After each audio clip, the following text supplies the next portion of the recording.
About a month and a half ago on our channel, we reviewed the Realme 6, a mobile phone that brought 90Hz screen into the middle class of devices, along with a very good performance and generally pretty good set of features for around 300 euros.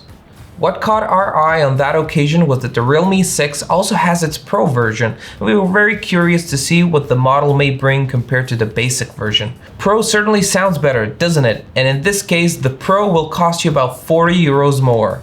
On paper, these two models are similar in many ways, which is why they share a name, but differences, although not numerous, are still significant. For example, the Pro comes with the Snapdragon chipset instead of the MediaTek one, brings one extra camera along with a few changes in terms of sensor and some other things like better sound, Bluetooth 5.1 instead of 5.0, and so on, which is enough to separate this model from the base version and offer a potentially better user experience for a specific group of users. But the real question is how it actually works and who will benefit from what the Pro model offers. The Realme 6 Pro is now in our hands, and since the Realme 6 impressions are still fresh, it is a perfect moment to make a small comparison of these two models throughout the test. Externally, both of these models are extremely similar. More precise, they use practically the same case, but the color in case of Realme 6 Pro are somewhat different, as well as the pattern of light reflection on the back, which is now lightning shape instead of the V shape. The color variation we got to test is called lightning blue, but is also available in lightning orange, which seems even more unusual and which we would love to see in person. The most significant difference in terms of exterior compared to the regular Realme 6 is that the Pro has a Gorilla Glass 5 instead of the third generation on the front, and that the back should be glass instead of plastic. I say should because it doesn't seem like glass under my fingers, but oh well. In contrast, the frame is made of plastic according to the specifications, but it looks solid as if it was made of metal, just like on the Realme 6 model. What you will notice right away is the not so thin frames around the screen. On the right side of the frame, there is a slight recess that will make it easier for you in use to find the power button, which also contains a fingerprint reader that is very fast and locks the phone practically instantly.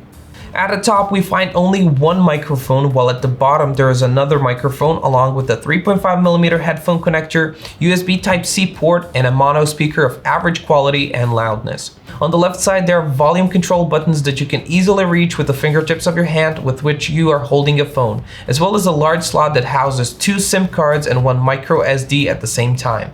When we mentioned the grip, it is a slightly bigger phone than the Realme 6, closer to 2mm longer and 1mm wider, so with a profile of 8.9mm and an aspect ratio of 20:9, the Pro version is not the most convenient phone to hold if you have smaller hands. Those who like big phones will be glad to hear that the screen of the Pro model is a bit bigger, 6.6 inches, although with the identical resolution of 1080x2400 pixels. As we mentioned, the Pro model has 2 front-facing cameras, so there's a fairly large double cutout instead of the smaller punch hole, which is not our favorite solution since it's definitely more distracting than the similar sized notch. Realme used this cutout to implement interesting light effects around it. The front camera, which consists of standard and wide lens, it also uses for face recognition, which, like the fingerprint reader, is very effective and quick, although we must emphasize that this is the case only during the day because it will not work in the dark. Just above the screen, there's an opening for the speaker used for calls. As for the screen quality, the Pro model has retained the best features that adorn the usual Realme 6. Most prominently, a 90Hz refresh rate, which in addition to giving the impression of more fluid operation compared to the 60Hz, gives a better impression in games that support it, which in other games such as Fortnite, for example, we got the impression that the faster digitizer, even at lower refresh rate, offers at least slightly better response time. The screen, of course, is IPS type, with a maximum brightness rated at 480 nits, and our measurement showed very close to that, or 467.8 nits to be exact. It is a very good IPS panel with a measured contrast of 1500:1, an extremely accurate color display if you choose gentle display mode instead of the default vivid. In it, we measured the delta E deviation of maximum 3.1 and the average of 1.6, which is really fantastic in both parameters, so you can trust that what you see on the screen really looks as it should. The most significant difference compared to the Realme 6 is probably the hardware itself, since the Pro version is based on a completely different chipset. While the base model runs on a very good MediaTek Helios G90T, the Pro version has been upgraded to, when it comes to mid-range phones, still unbeatable Snapdragon 720G, which as a reminder is newer and even slightly faster than the 730G, although you certainly wouldn't expect it based on the name, because we're used to the fact that the larger number means a better product. This chipset combined with a 90Hz screen is practically an ideal combination in the middle class, especially for mobile gaming, so the games we tried out run really well.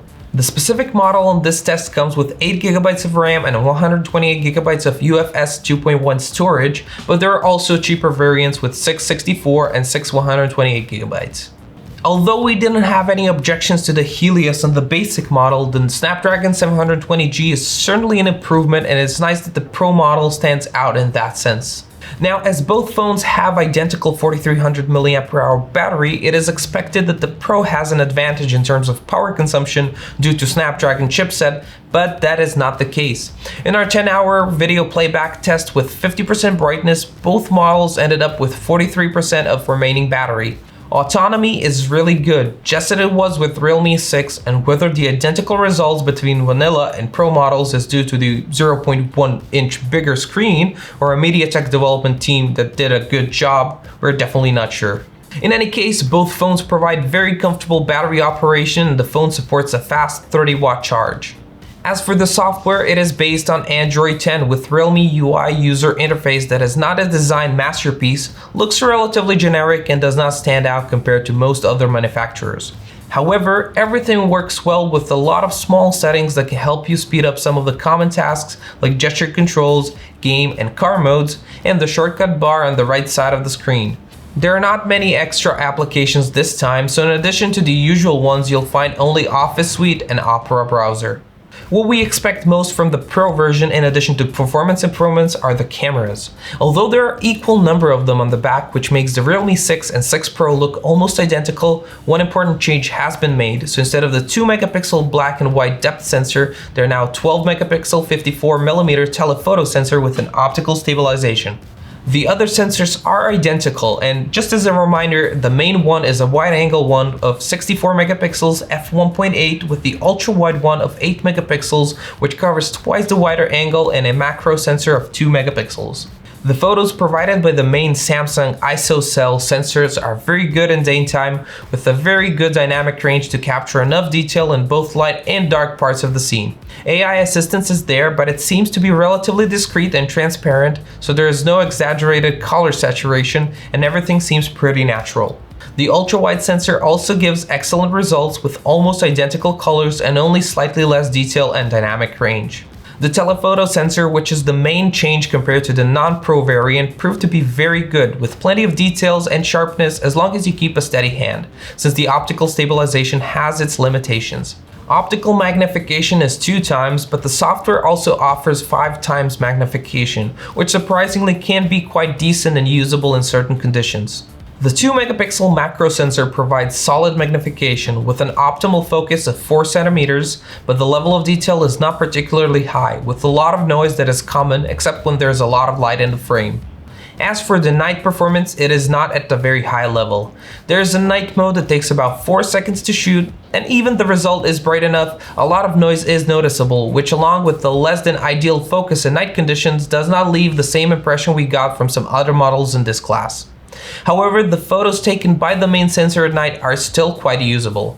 In terms of video, the Realme 6 Pro offers shooting in identical 4K at 30 frames per second as the base version, although due to the Snapdragon chipset we did expect it to perhaps offer twice the frame rate.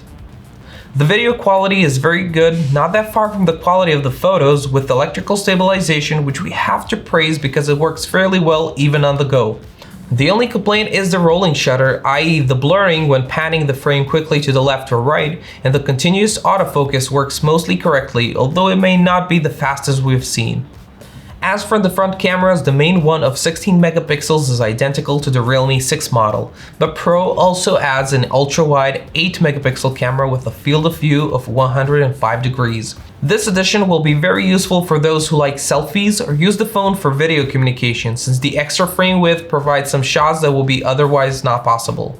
The quality of both front cameras is very decent, and there are some additional features like selfie panorama or background blur, which the phone does very well. All in all, this phone will be a popular choice for selfie aficionados, but they will have to deal with the downside of the oversized cutout on the screen that obscures the part of the notifications in the taskbar.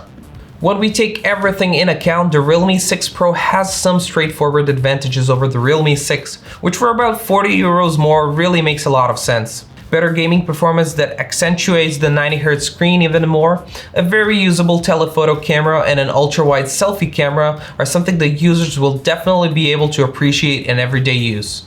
This brings us back to the original question: what type of user is this phone aimed at? Well, most of all, the younger audience, or those who at least feel that way, because in addition to the attractive appearance, the strongest point of Realme 6 Pro are mobile gaming and vlogging capabilities. The competition in this class is not only fierce, but brutal, and even a brand focused on high value for money will not have an easy job finding its place. Thank you for watching our Realme 6 Pro review. Don't forget to like, share our video, and also leave a comment below if you like the Realme 6 Pro. My name is Marco and you were watching Bench House. Stay tuned for more reviews.